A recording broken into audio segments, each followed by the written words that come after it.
અહીંયા બધાને બોલાવ્યા છે, સુંદર સુંદર સામગ્રીઓ સિદ્ધ થઈ રહી છે, આખા ગામને નોતરું આપ્યું છે. અને જે રસ ને સામગ્રી બનતી જાય એક ગાડું હતું, શકટ હતું. શકટ એટલે ગાડું. નીચે કપડું બાંધીને પલ્લું બનાવી દીધું, લાલનને પડાવી દીધા, અને જે સામગ્રી બને એને ગાડાની ઉપર મૂકતા જાય. આચાર્ય અર્થ કર્યો શકટ યાની સંસાર, શકટ કે દોનો પૈયે યાની સ્ત્રી और પુરુષ. અને જ્યારે સંસાર રૂપી શકટમાં લૌકિક ભોગોને ઉપર રાખો અને ભગવાનને નીચે રાખો તો ભગવાનને ગમતું નથી. કે જ્યારે જેણે આપ્યું છે તો આપનારની મહત્તા છે કે મળ્યું છે એની મહત્તા છે. જ્યારે એ ભૂલી જાઓ છો કે આપનાર ભગવાન છે અને ભગવાનની મહત્તા, જીવનમાં જે ભેગું કર્યું બધું મીંડા જેવું છે, પણ આગળ ભગવાન રૂપી એકડો લાગી જાય ને તો દરેક મીંડાની કિંમત થઈ જાય. પણ જો એકડો નથી તો એ મીંડાના ગુણાકાર, વત્તાકાર, ભાગાકાર જે કાંઈ કરો બધાનો જવાબ શૂન્ય.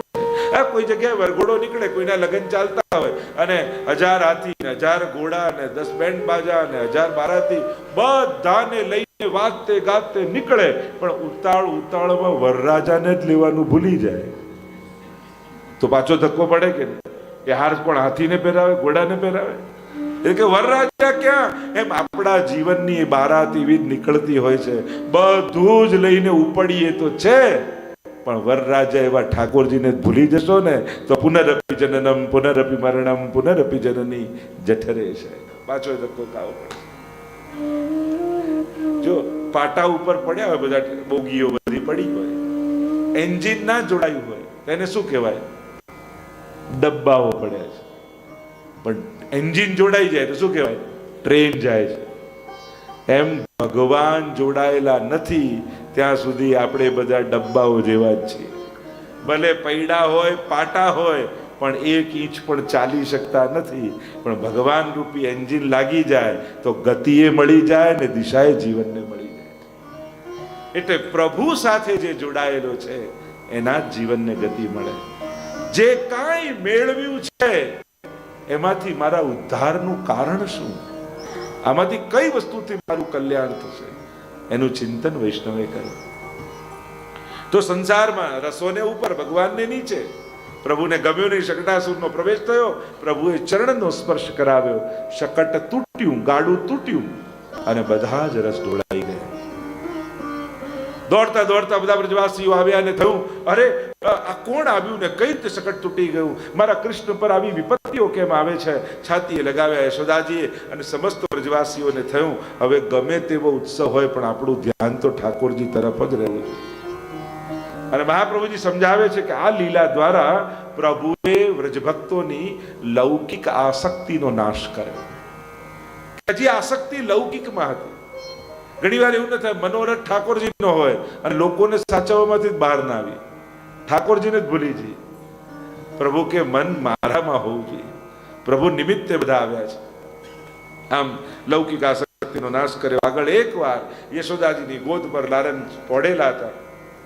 તૃણાવર્ત આવ્યો, વંટોળિયાના રૂપમાં આવ્યો, આંધીના રૂપમાં આવ્યો, ગોળ ગોળ ગોળ ગોળ ફરતો વંટોળિયો, અને થયું કે કૃષ્ણને ઉપાડી જાઉં ને કંસને લઈને આપું તો એ રાજી થશે. અને ઠાકોરજીએ પોતાનું ભાર એટલું બધું વધાર્યું કે યશોદાજી ઉચકી ન શક્યા. લાલનને નીચે પધરાવી દીધા, અને નીચે પધરાવી દીધા એટલે મોકો મળ્યો તૃણાવર્તને ઉપાડીને આકાશની ઉપર લઈ ગયો. જો પ્રભુ જ્યારે ભારરૂપ લાગવા માંડે ને તો માનવું કે આપણા જીવનમાં તૃણાવર્ત આવ્યો છે. લો પધરાવ્યા તો ખરા, હવે સવારે જગાડવા પડશે, ભોગ ધરવા પડશે, દાન કરાવવા પડશે.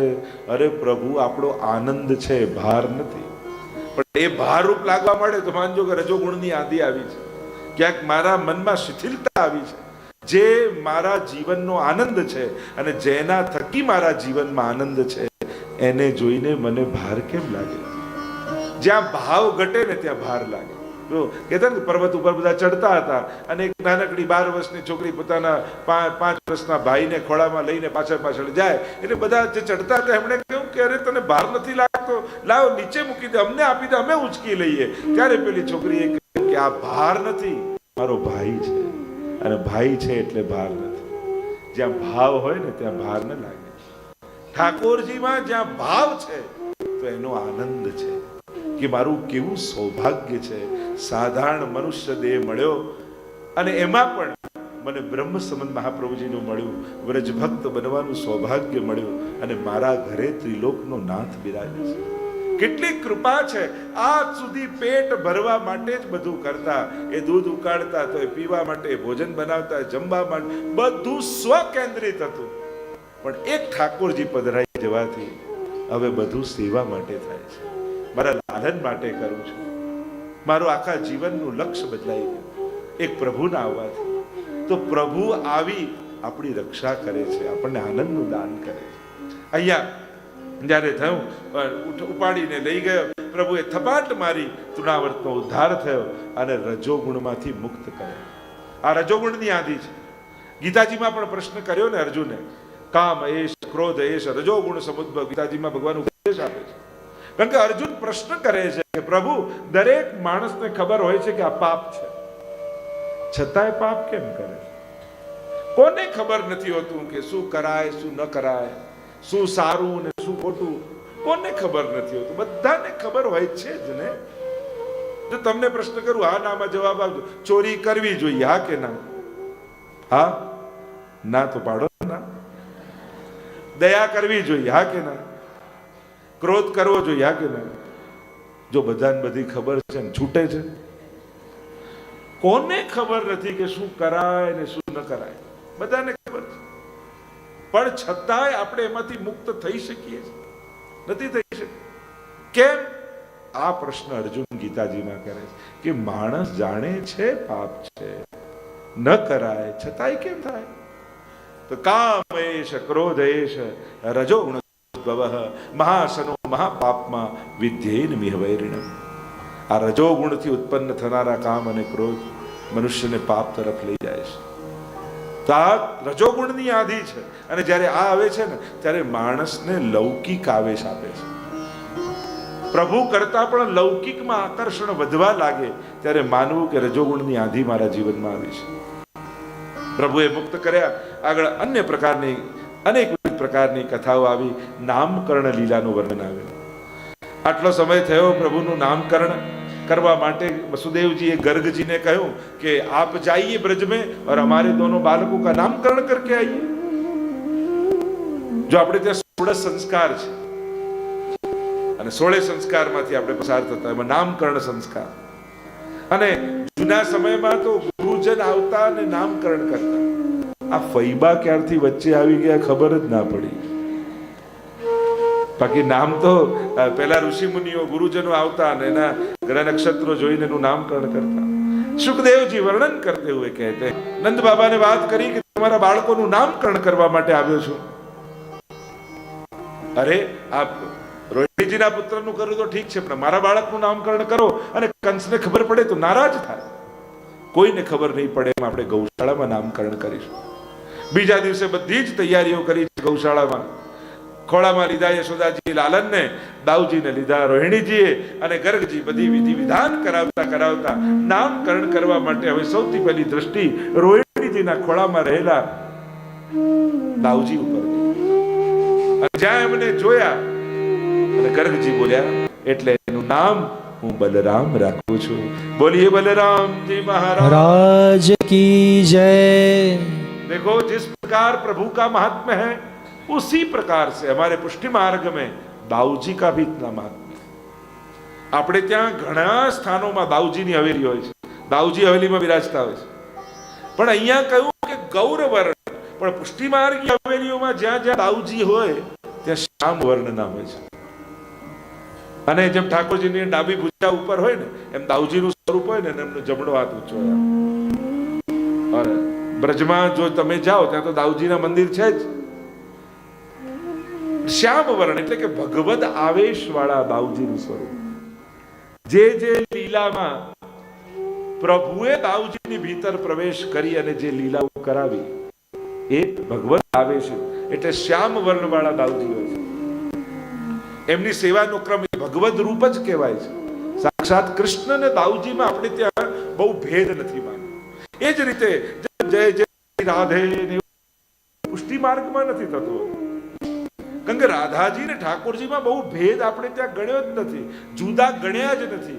ભલે તમારે ત્યાં લાલન હોય ને તો યુગલ સ્વરૂપ જ બિરાજે છે. આપણે જય શ્રી કૃષ્ણ કહીએ છીએ ને, એ જે શ્રી છે ને એ રાધા જ છે. ત્યાં રાધાજીને યાદ કરી જ લઈએ છે, પણ પ્રભુથી અળગા કોઈ તત્વની આરાધના આપણે ત્યાં નથી. યમુનાજીની પણ કરીએ તો ઠાકોરજી સહિત. મેં તો યુગલ સ્વરૂપે જોયા છે યમુનાજી, પ્રભુ સહિત યમુનાજીનું આરાધન, ઠાકોરજી સહિત રાધાજીનું આરાધન, ભગવત સંબંધી તત્વ માની ભગવદ રૂપ ગણી અને પછી આરાધન થતું હોય છે. સ્વતંત્ર ભગવદ લીલાના તત્વોના આરાધનના બહુ પ્રકાર આપણે ત્યાં નથી હોતા. એટલા માટે દાઉજીનો પણ ત્યાં વેણુ ગીતમાં વક્ત્રમ રજેશ સુતયોર એનું વેણુ દુષ્ટમ યૈ વક્ત્રમ, જો મુખ એક વચન કર, સુતયો બહુ દ્વિવચન આવ્યું કે બે પુત્રો પણ મુખ એક દેખાય છે. વેણુ ગીતમાં ત્યાં મહાપ્રભુજી બહુ સુંદર સુબોધનીમાં સમજાવે છે કે ઠાકોરજી અને દાઉજીમાં ભેદ નથી, એક જ રૂપ છે. એ રીતે આપણે ત્યાં આરાધનનો પ્રકાર, પુષ્ટિ માર્ગનો વિવેક છે. હવે દ્રષ્ટિ પડી લાલન પર અને નેત્રોને ડબડબાવતા ગર્ગજીની સામે જ્યાં લાલને દૃષ્ટિ કરી અને જોતા જ મુખને ગર્ગજી સમજી ગયા. અરે આનું નામ મારે પાડવાનું છે. દુનિયાના જેટલા નામો છે બધા અનંત છે, દુનિયામાં જેટલા રૂપ છે અનંત છે, પર गर्ग जी ने जब देखा और बोले हरि तारा 6000 नाम कहे नामे लखवी कंकोर. આપણે ત્યાં તો અનંત નામો પરમાત્માના. આ જેટલી જેટલી લીલાઓ ભાગવતમાં છે સર્વ લીલા કરતા ભગવાન જ છે, અને એ પ્રમાણેના નામકરણ થાય. કામ પ્રભુના અનેક નામો. અને જ્યારે ગર્ગજીએ જોયું અને મુખારવિંદ જોતા જ એમનું મન ખેંચતું હોય એમની તરફ એમ લાગ્યું. કરસતી કૃષ્ણ નામ રાખ્યું. બોલો કૃષ્ણ કનૈયા લાલ કી જય. મનનું કર્ષણ એટલે કે નામથી, રૂપથી, લીલાથી ને ધામથી, આ ચારેથી જે કર્ષણ આકર્ષણ કરે એ જ કૃષ્ણ છે. પ્રભુનું નામ કૃષ્ણ નામ જબતે શ્રવણ સુન્યોરી આલી ભૂલી રી ભવન હોતો બાવરી ભાઈ. પ્રભુનું નામ, પ્રભુનું રૂપ એવું છે. રૂપથી રૂપ દેખ નૈના પલક લાગે અને ચિત્ર લઈને ચકાસે. આ એ છે ના એ નથી. અને ભરતા ભરતા કોઈએ કહ્યું કે ગિરિરાજજીની ઉપર શ્રીજી પ્રગટ થયા છે, ગુસાઈજી પધાર્યા છે. રસકાનજીએ જ્યાં શ્રીનાથજીને જોયા સદા માટે શ્રીજી ના થઈ ગયા. પેલી આગ્રાની ગણિકા કૃષ્ણદાસ અધિકારી લઈને આવ્યા, શ્રીનાથજીની સન્મુખ નાચી રહી છે અને દ્રષ્ટિ પડી શ્રીનાથજીમાં.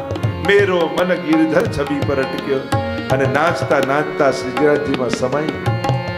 પ્રભુનું રૂપ જ એવું છે. બીજા બધામાં મન લગાડવું પડે, પણ પ્રભુનું નામ શું છે? મનોહર. જે મનને હરી લે એ જ મનોહર. તેને જોતા જ મન એનું થઈ જાય, એ જ મનોહર. જે નામથી, રૂપથી, લીલાઓથી એવી એવી લીલાઓ કરે, બાળકને સાંભળવી ગમે ને વૃદ્ધને, સર્વનું કર્ષણ કરે. અને ધામ બ્રજયાત્રામાં ગયા હોય ને લોકો, અને બ્રજયાત્રામાં જાય એટલે ત્યાં બહુ વ્યવસ્થા ન હોય ને રહેવાના ઠેકાણા ના હોય, ભોજનના ઠેકાણા ના હોય, એટલે એમ થાય કે આ એકવાર આવી ગયા ફરી આવી બ્રજયાત્રા આપણાથી તો નહીં થાય. અને પાછા ઘરે આવે એટલે પાછા બધા વૈષ્ણવ મળવા વાત કરે, શું કર્યું બ્રજયાત્રા? અરે બ્રજયાત્રામાં સવારે 3 વાગે ઉઠી જઈએ, અમે ફટાફટ સ્નાન કરીને ચાલતા જઈએ, બેઠકજીમાં જારીજી ભરીએ, આવી સાંજે રાસ લીલા થાય, સાંજે પછી વચનામૃત થાય, અને એવો આનંદ આવે ને. ઠાકોરજી કરે તો ફરી એકવાર બ્રજયાત્રામાં જવું છે. જે નક્કી કરીને આયા હોય કે આ છેલ્લી વાર, પણ મનમાં જ્યારે વાગોળે ને ત્યારે એમ થાય કે પ્રભુ ઘરે પાછા એના ધામનું આકર્ષણ. તો ચારે રીતે જે કર્ષણ કરે એ જ કૃષ્ણ છે. આગળ અનેકવિધ પ્રકારની બાલ લીલાઓના વર્ણન આવ્યા. બાલ લીલા સપ્તવિધા. મહાપ્રભુજી કે 7 પ્રકારની. પ્રભુ હવે ધીરે ધીરે મોટા થવા લાગ્યા, સમાન સખાઓ મળ્યા, અને હવે તો ટોળી બનાવી, અને ટોળીનો એક જ નિયમ, જે મળે વાટીને ખાવાનું. માખણ મળે તો માખણ, ને માર મળે તો માર. અને ઠાકોરજીની ચૌર્ય લીલાનું વર્ણન.